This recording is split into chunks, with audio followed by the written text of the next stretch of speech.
आज मैं आपको बता रहा हूँ कि बायो कम से कम टाइम में रिवाइज कैसे करें। तो बेसिकली होता क्या है, जब हम लोग प्रिपेयर करते हैं तो लगता है कि बायो हम लोगों को आता है ना। तो बायो आ रहा है या नहीं आ रहा है तो आप डिसाइड कैसे करोगे।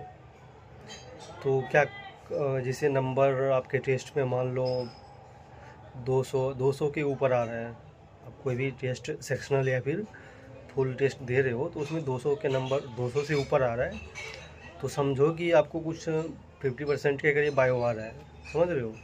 और 200 से भी कम नंबर आ रहा है तो समझो आपको अभी बायो नहीं आ रहा है।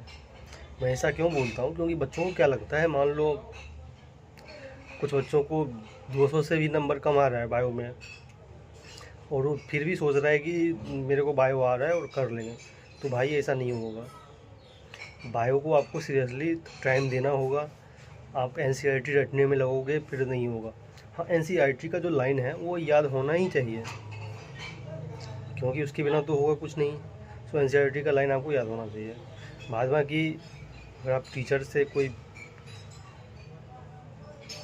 पढ़ना चाहो तो आकांक्षा मैम तो है ही सबसे अच्छा बॉटनी जूलॉजी के लिए, क्योंकि वो मैम मतलब एनसीईआरटी का हर लाइन समझाती है वो अपने तरीके से।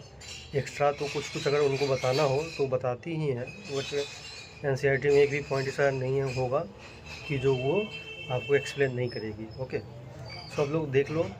अब बाद बाकी जिनका स्कोर 300 से ऊपर है तो समझो उनको बायो आ रहा है, मतलब उतना परेशानी की बात नहीं है। लेकिन 200 से कम नंबर आ रहा है तो समझ लो आपको बायो भी नहीं आ रहा है ना। तो आपको इसको देखना होगा।